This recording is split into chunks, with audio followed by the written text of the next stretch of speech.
Hi, everyone, and thank you so much for joining us. My name is Chris Vroman. I am here with my good friend and founder of Real Experiences in Marietta, Georgia, Bryan Coley. How the heck are you, man? Dude, it's the Oscars. Oscar Sunday. Let's go. Let's do it. Here we go. This is what, your 13th year doing this? 13 year, and your third year doing this. I'm Yeah. so glad you're my sidekick now. It's just a lot of fun to be able to do this each year and have you kind of watching the year and what happens and how, it all plays out in each year. So it's really nice to have a companion in all of this. Dude, I'm glad to be here. This is a joy for me. Now, let's take a quick second because I know that there might be some people here who are wondering, like, what the heck is this and why do you do it? Yeah. You put together a video clip so you don't have to explain it for the umpteenth time. Oh my gosh, I'm so tired of explaining this. So I decided I would create and edit together all the times in which I've said this throughout all these years and put it together for you guys right now. So here it is. So if you look at what we do at Real Experiences, where we take a person's top 10 movies and it forms this palette that we can look at certain threads and themes, and ultimately it brings out insights for a person's story. Well, I thought, why not try that with the Oscar films, like the nominees? They form a palette of films. And I just started diving into it and treating it as if it was America's top 10 list and looking for the same threads and themes that united these movies. And we look at the party and we look at the dresses and all this kind of stuff, but we don't look at the meaning. Yeah. So I thought, well, what if we brought together these films and look at what they collectively say, like the cry coming out of all the Oscar nominees, not just the Best Picture winner, but all the nominees. Immediately, it just started flying off the page, these themes that were connecting. And then what was crazy is then I started seeing those themes playing out in culture. And I was just amazed sitting here going, oh my gosh, like this is almost foreshadowing where we're headed. You see, while the movies that move us at the box office show us our current narrative, the Oscar nominees give us a picture of where our narrative is headed. I believe that the Oscars are prophetic and that our artists are our prophets to our generation. Whenever you take commerce out of the equation and you do art for art's sake, then it has much more a prophetic nature to it. Right? These are the best writers, the best directors, and they're doing their passion project. But, a lot of people are like, yeah, they have something to say. That's why I'm not watching it, because it's all this kind of agenda stuff. And I'm like, no. It took years for these movies to be made and to come onto the scene. And they were conceived years and years before that. And there is total unpredictability as to what gets nominated as an Oscar film. The supernatural timing that all these movies come together and say something is miraculous. That these films would have any connections to each other is miraculous. So that's why, to me, the Oscars matter so greatly, because we can take this palette of films and look at them and dive into them and find what connects them and go, man, maybe this stuff matters. And so I just have a really big passion to go, let's watch these films because they tend to tell us our story. Man, the Oscars tell our story. I remember the first time that I heard you say that, and I was When like... was that, by the way? Oh, that was 2020. Oh, wow, 2020. Yeah, man. That was, obviously that was a year, Yeah. but that was a really, really crucial year as far as the Oscars were concerned and what they were saying about what was getting ready to come. I thought you were kind of crazy. You were sitting there in this auditorium and you literally said something to the effect of, We have to test our devotions to determine if we will be our brothers and sisters' keeper. I don't know, maybe something's going to happen this year where we have to test our devotions to one another and see if we're going to be our brothers and sisters' keeper. Yup. And then a month later, we're talking about a pandemic. And a month after that, we're talking about masks. And then we're talking about race in America. Yep. It was a whole year. And the election, and then January 6th. So it was a lot of... So much. Whether we're going to test our devotion toward money or people and, masks and people and all this stuff. Like, it was just a year of whether we're going to be our brother and sister's keeper. And that was 1 year of many years where it's just, comes out of the Oscars and then it just plays out in culture and society. Yeah, man. So speaking of which, quick recap. Yep. Last year, 2025 Oscars, what was the dramatic question? Well, that's what we should do, right? Each year we look at what we did last year and how it played out in culture last year. So last year we were doing a lot of movies, like probably the ones that people know is like Wicked, Complete Unknown, Nobody Knows the Brutalist, nobody remembers Amelia Perez, Conclave they might remember, Dune maybe. Absolutely not Nickel Boys. Nickel Boys was kind of lost. Nora won. So those were some of the movies of 2025. And the question we were asking in 2025 is, who will we be? So who are we going to become? And it kind of comes on the heels of the year prior to that, which was, what's the truth about us? Who are we? So we're dealing with the concept of identity in both 24 and 25, where we're asking, like, who are we? Who are we going to be? And I feel like right after we did the Oscar breakdown last year, all I heard in the news was, is this who we are? Is this who we're supposed to be? Like, is this America? Like, do we want America to be this? Yeah. Like, we're Democrat. What about our democracy? Like, are we still a democracy? Like, who are we becoming here? Who are we going to become? And who do we want to be as a country? I feel like that was playing out and as a question all last year. Yeah. And looking at all of the movies that were nominated last year, you actually went through, you took out the themes and found potential answers to who will we be? What were, to determine who we will be. What were some of those like themes? What were some of those answers? So the answers were, there was sort of a Cinderella effect in a lot of the movies, where in the middle of the movie you had an outsider who became an insider, who then became a defier, And that was kind of the progression of what the answer was, is that, you would ultimately end in defiance, like defying the powers that be, defying the wizard, defying the puppet masters. Like I said, Wicked is probably the easiest one to understand here, where Elphaba is an outsider. She becomes an insider, like she's Cinderella, who goes to the ball, which in this case, she goes to Oz to meet the wizard. And then she finds out, lo and behold, the wizard's a little corrupt and he doesn't have any powers. Yeah. And so she ends up defying the wizards and the powers to be. And that was a lot of these films, was the ending was defiance. Yeah. And I remember your reaction. You were like, not a lot of explicitly happy themes, I'll say. And I was like, yeah, it sounds like we're going to deal with a year of defiance. Yeah. Like, does that sound good? Charming. Really quite charming. Right. Charming. And yet we did 2025, I think, can be defined as a year of defiance. So I put together a slide. Yes, let's take a look. And if you look at the slide, what you'll see is, what I try to do is be fair on both sides of the aisle. So what you're seeing here is the right-leaning side of the conservative side of the aisle, where they would say, hey, this was a year of defiance. Trump and his administration was defying all kinds of norms. That's what he does. He defies all kinds of norms, all kinds of traditions, still thinking he's not the powers that be. They still think he's still defying, it's like gravity. He's not the puppet master. There are other puppet masters that he's defying, whether that's NATO or, Yeah, so NATO is a great example of feeling like he's defying powers that be. Yeah, the international order. The international. So you see that with Greenland, you see that with Venezuela, you see that with Iran. So those are instances where it does feel like he's defying a bigger power that is out there as well. So that is one side of the aisle. Sure. There's something that kind of fell in the middle. And I love to use Elon Musk as our guy who was an outsider, who is Cinderella, who comes to the ball and becomes an insider. He starts doing Doge, right? And then all of a sudden he decides to defy the president, and he's out. So that was an example of an insider who become outsider, insider, and then defier. And then redistricting. And I think that's an example of Trump defying when elections, like when the remapping stuff should happen.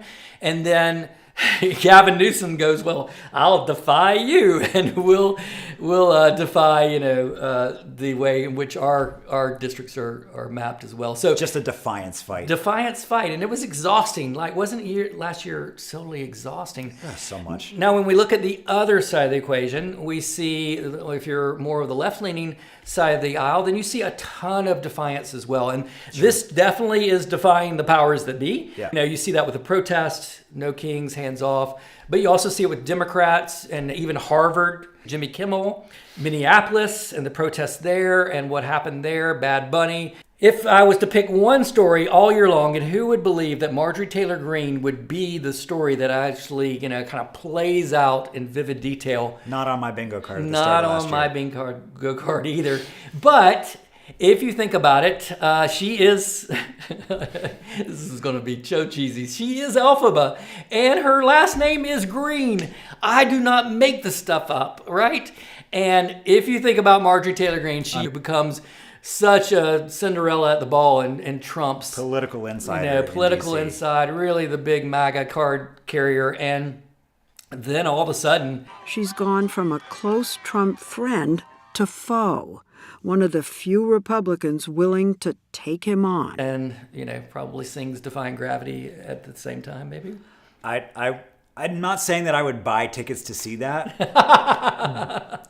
But anyway. Yeah. So that's 2025. Woo, year of defiance. There it man. is. Yeah, a lot of stuff. All right, let's do this year, 2026. Here are our nominees for the Best Picture for 2026. Kind of go through these pretty quickly, but Begonia, gosh, when I saw that poster, I was like, I don't want to see this movie. What is this, And then it got nominated, and I had to see it. And then I was kind of pleasantly surprised, F1, I know you're a F1, F1 before F1 was cool? Yeah, I like the sport, and so I knew enough about it to get some of the little Easter eggs in the movie. And, come on, who doesn't love Brad Pitt?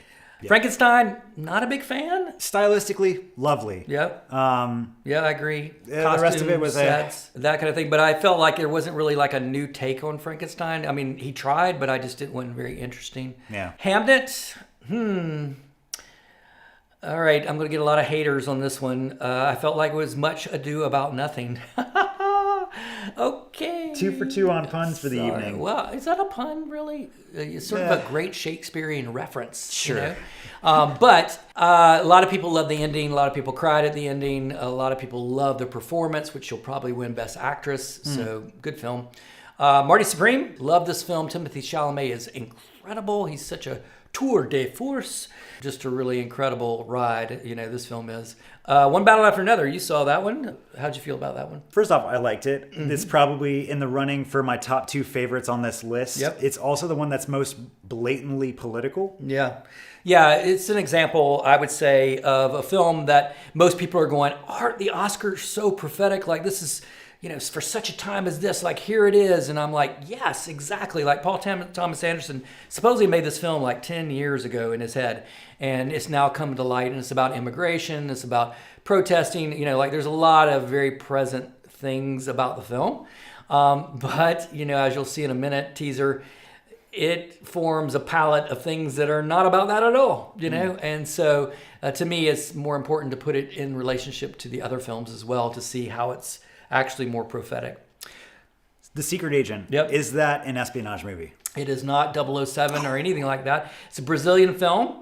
It, along with Sentimental Value, will be up for Best Foreign Film, and they're going to kind of battle it out as far as that's concerned. Both of them are parent-child reckoning. And then Sinners. Here we are, man. Most Oscar nominations of any film. That's just amazing. It's wild. It's wild. It's thrilling. It's thematically heavy. Yeah. It's hard to be mad at any of the accolades that it's receiving. I it's just super don't fun. like vampires, dude. I just don't like horror films. And so it's hard for me. But I will say that, anything Ryan Coogler makes, there are so many layers and layers underneath it. And especially as a white guy, I'm just like, I'm sure I'm not getting, a lot of this, but when I do, I get enough of it that I realize the weight of it. There's so many layers, and I only understand 10% of it. Right. So that's Sinners, and then Train Dreams, really wonderful. It's on Netflix. Really wonderful landscape film. A story of a guy's life, and a whole lot of trees and cutting down trees, and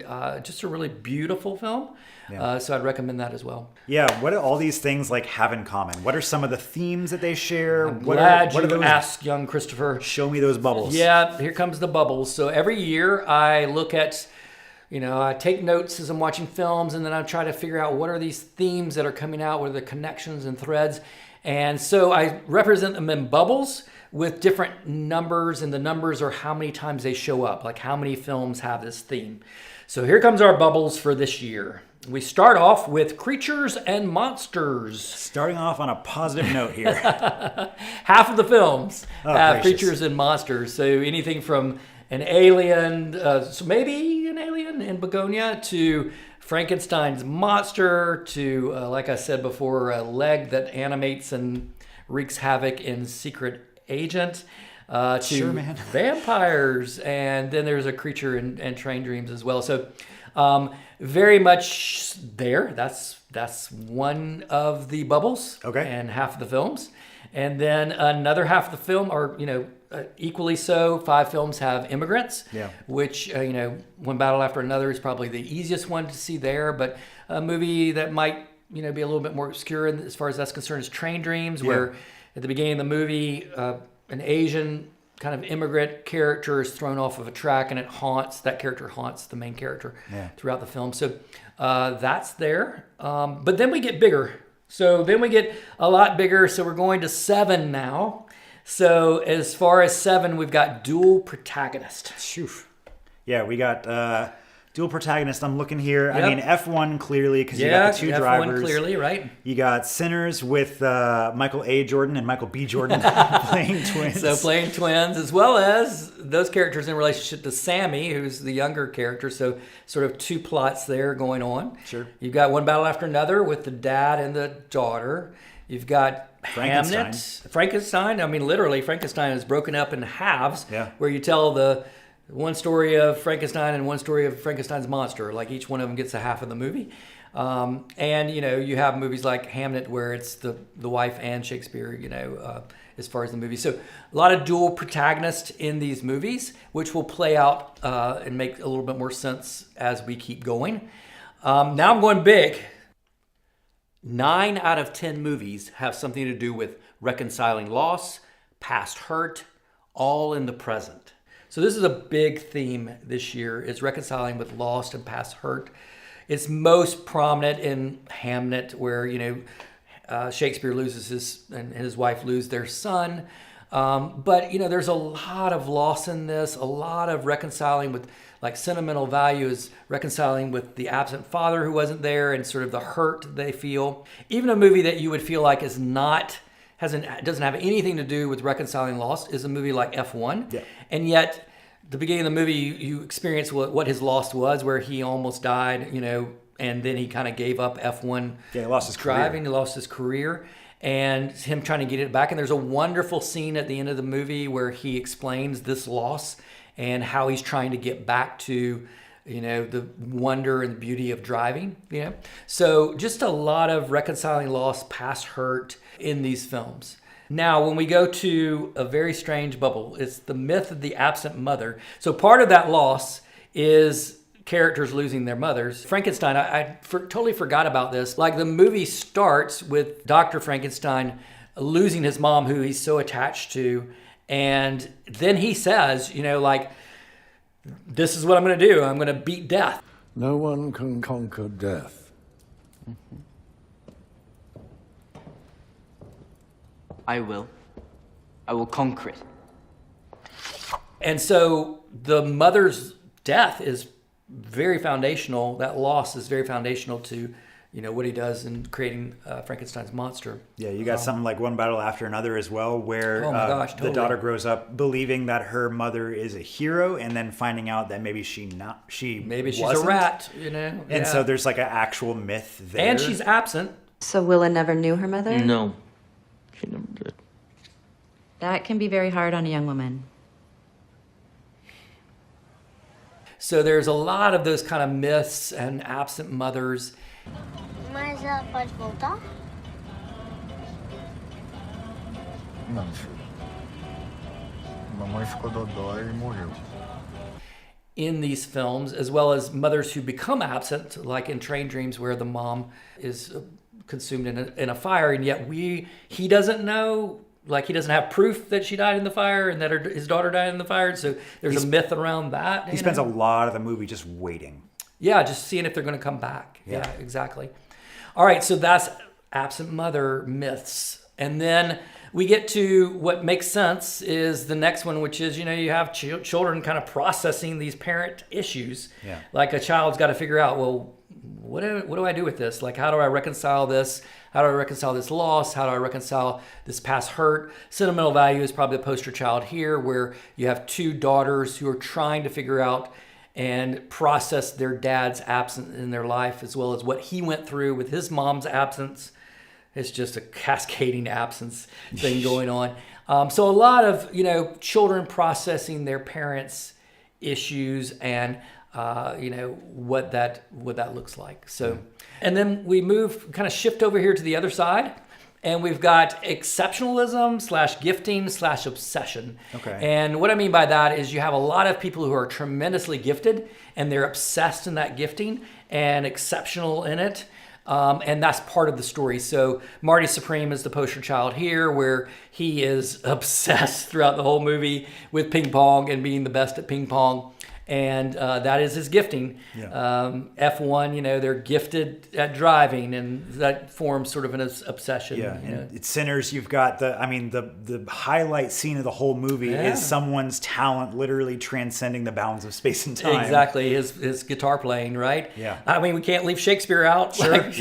He was pretty exceptional. I've heard of him. Yeah, exactly. And even Dr. Frankenstein is obsessed and is exceptional in his wicked, skills of making a human sort of monster or whatever. Yeah. All right. Another Big 10 here. Oh my gosh. And this one's sort of a little bit convicting. I don't know. Yeah, this is where we start to get kind of like, feel a little uncomfortable with this for several reasons. Right. So it's a whole bunch of men trying to figure things out. You got that represented in F1. You've certainly got that represented in One Battle After Another. He's trying to poor Bob, trying to figure it all out, Figure out fatherhood, figure out his password for the revolutionary hotline. It's so good.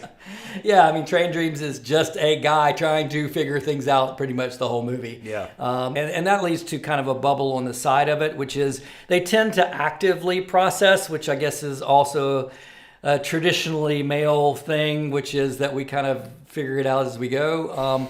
And a lot of it's very frenetic, so if you watch Marty Supreme, it's just like this guy is totally winging it as he goes and improvising the whole time, trying to process and figure things out, as he goes. A lot of it is these men kind of landing in a place, which is what we're going to see now. So a lot of these characters kind of land in two different sides of a coin. And I wanted to put them all together into one big coin, which was ownership. And I felt like that was like number 10.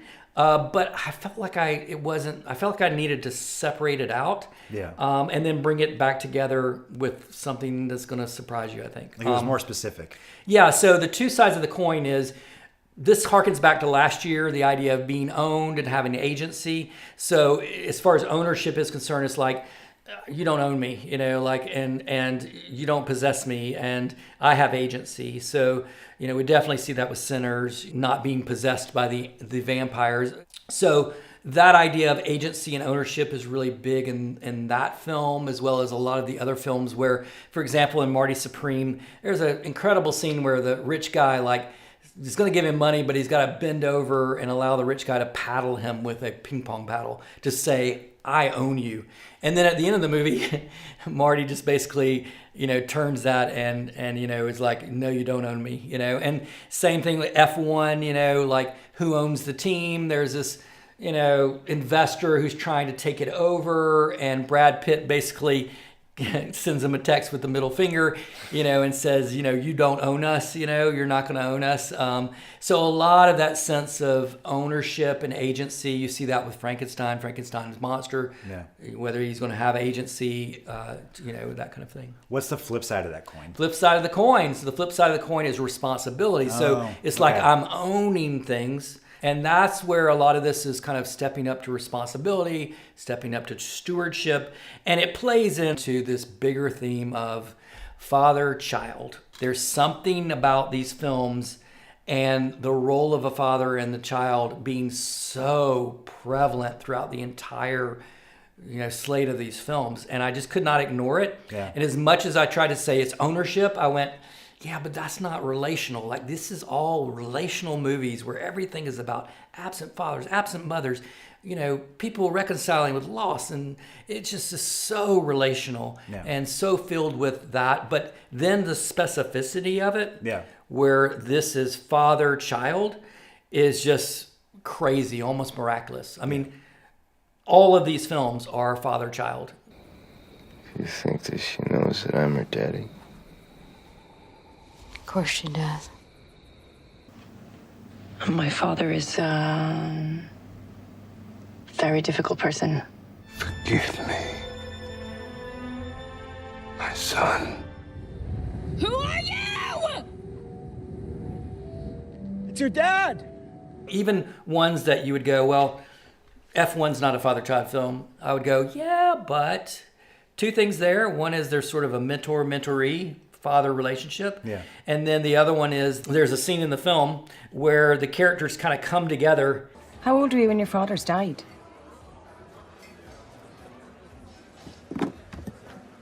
Sorry. 13. Same thing with Begonia, same concept, cousins, one's special needs, and the other one is sort of acting as a father to that special needs cousin, And this is super important what you've done here, not just because of all these things have something in common, but that specificity that you were just talking about, that's important because ownership, while true, it's broad, and there is something deeper there. And if we're talking about stories, and if it's our story, I don't know, it's important that it's specific. Exactly. That it's ours. That's exactly right. And I can't deny it, it is just there.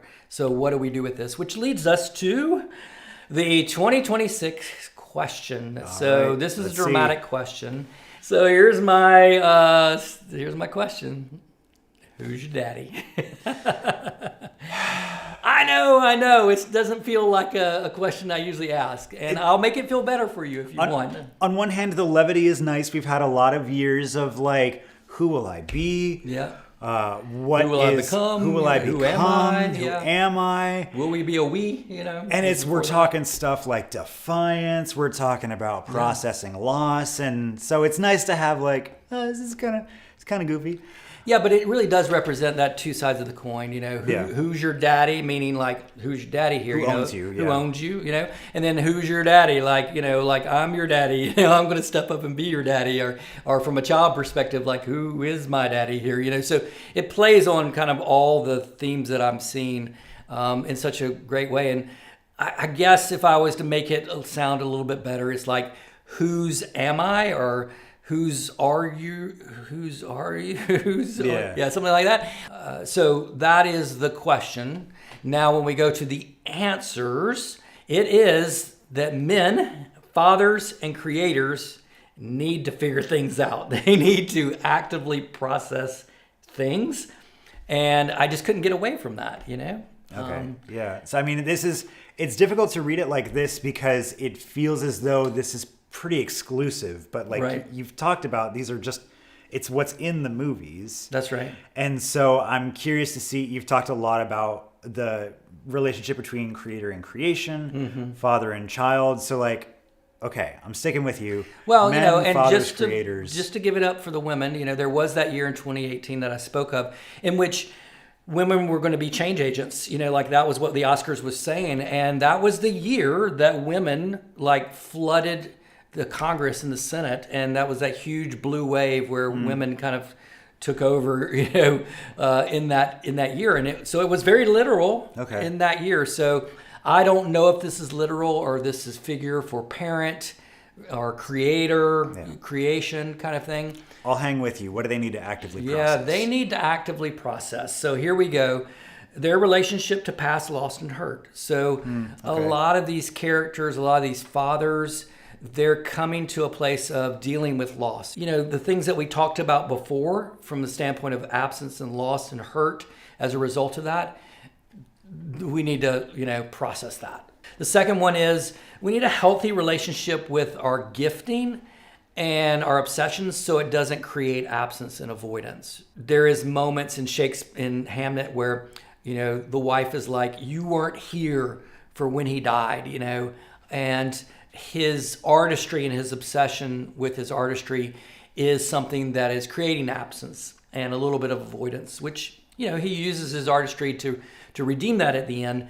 But, it is one of those things where we have to find that healthy relationship with our gifting, our exceptionalism, that kind of thing. Okay, that makes sense. Next one is that men, fathers, creators need to actively process how they can own their responsibility, be the steward and caretaker of their child and their creation. So we have to have more responsibility and stewardship from men as being caretakers of what they've created and their, quote, children, whether literally or figuratively. And then the last one is that men, fathers, creators need to actively process what or who owns them and how to break free of being possessed by, I went a little dramatic here, by the monsters. So it is all that sort of you don't own me defiance that we saw last year a lot as well. Okay. All right, but I got one more slide. Oh. So it's not just the fathers, it's the children. Okay. So I feel like the children, because remember it was dual protagonist. So I feel like we got to look at the other side as well. So I think we've got to represent the children or the creations in the equation as well. This makes a lot more sense. So like a sentimental value, you can't leave out in that movie that the daughters are so prominent in that movie, processing and reconciling with the loss, that they felt of not having their mother, but also the hurt of their father being absent. Children processing that. Children processing what we said before of, like ownership and who owns me. That is one thing. And then the last one is something I think is important, which is the truth about their absent mother and absent father. So the child has to really figure out the story behind all of this absence and figure out how to reconcile that story and process that. For sure. That's starting to make a lot of sense when you pull that all together. Yeah. Are there ways in which you're already kind of seeing this peek through? Is there anything that is giving us kind of a foretaste? Yes. I'm glad you asked. So, foretaste is a great word. Yes. I'm always wrong. Let's just go ahead and say that. I'm always wrong when I try to predict something. I didn't predict Marjorie Taylor Greene, that's for sure. That it was not on my bingo card. Yeah. So I would say that take this with a grain of salt. But I would say there is one news story that I said earlier that I was going to come back to was Anthropic. I think Anthropic, which is, if you don't know, that's the AI company.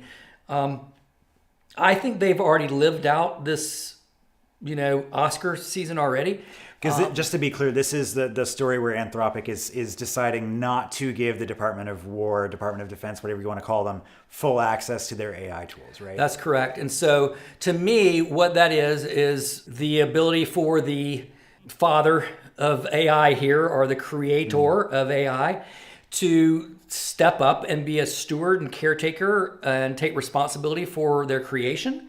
So they're saying, hey, we got some red lines here, and we're actually drawing those lines with you, Department of War, and we are, kind of taking responsibility for what we've created. So that's one aspect of it. And then, they're one of the things I think that's going to be so important as we move forward is who owns this, right? And so I think the idea of ownership and who's your daddy and all this and who owns it and whose am I is what AI is going to be, as the argument that's going to be as we go forward. We're going to have to figure out who has the say-so in all this and who actually is the owner and who's defying that ownership, which is what Anthropic did and said, Department of War, you don't own me, So that is one clear example. I would say another example that I feel like is there is... Well, you spoke of an example that I thought was really good. So tell them about that. The wheels are already turning here. Just as one of the things that was both kind of a local story for us here in Georgia, but a little bit more on a national scale, is there's a trial that just concluded that is kind of setting a new precedent. The father of the Appalachia High School shooter, the court saying you need to take ownership for the fact that your son had mental health issues, you're his caretaker, and you bought him a gun. Yeah. And they ruled that the father had responsibility in the tragedies that occurred from that and is like setting precedent going forward. Like that's just one thing that jumped out to me. I think that's huge. I mean, obviously it's father-child, and it's all the issue of, are you stepping up to own this? We're going to tell you that you're owning this. Who's your daddy? You're the daddy. That kind of thing. So, I think it's a great example. One of the things that I thought was really important about one of the answers from a child perspective is my oldest child said, "I feel like there's no adults in charge anymore. I feel like there's no adults in the room. Like we're just children with no fathers, nobody who's stepping up to be, to own things." And so I really see that. I feel like it mirrors One Battle After Another, where she's like, "Yo, Dad," yeah, like she's talking to him and confronting him of like, "Where were you last night? Did you drive home drunk?" Exactly, yeah. And so I feel like, where are the parents in the room? Who's in charge? Why do we have all this infantile kind of stuff going on? There's not been a lot of talk of role models in the news lately. Right. And I'd say with the election coming up that this is definitely one of those things where I'm just like, I don't know about this, Bryan, but I'm just going to go ahead and put it out there. Sure. But, the absence of females kind of worries me a little bit, mainly because I think we need more nurturing and empathy and stuff in our world right now.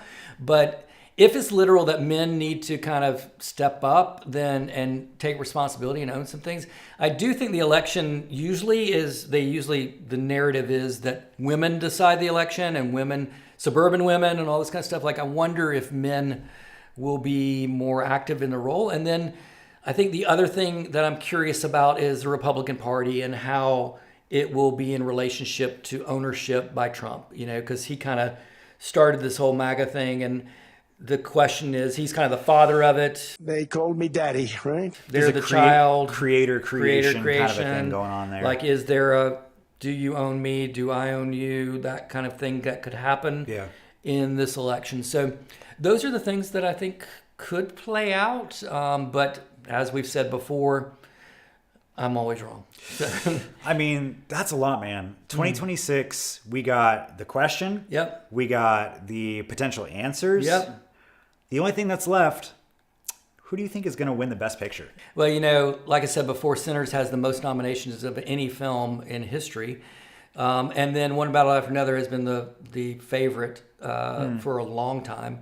So I would be really happy if they kind of split, and we felt really good about that. No, that makes sense. I feel like it's going to be one of those things where like Sinners takes all of the technical categories, best original score, that kind of stuff, and then One Battle After Another comes in to take Best Picture. Yeah. But like, the whole reason that we're here is that like end of the day, Best Picture is cool, the Oscars are whatever, but like it's the lineup of films and the story that they tell about us that kind of matters here. Right. And that's something that you have a deep passion for. It's what Real Experiences is founded on.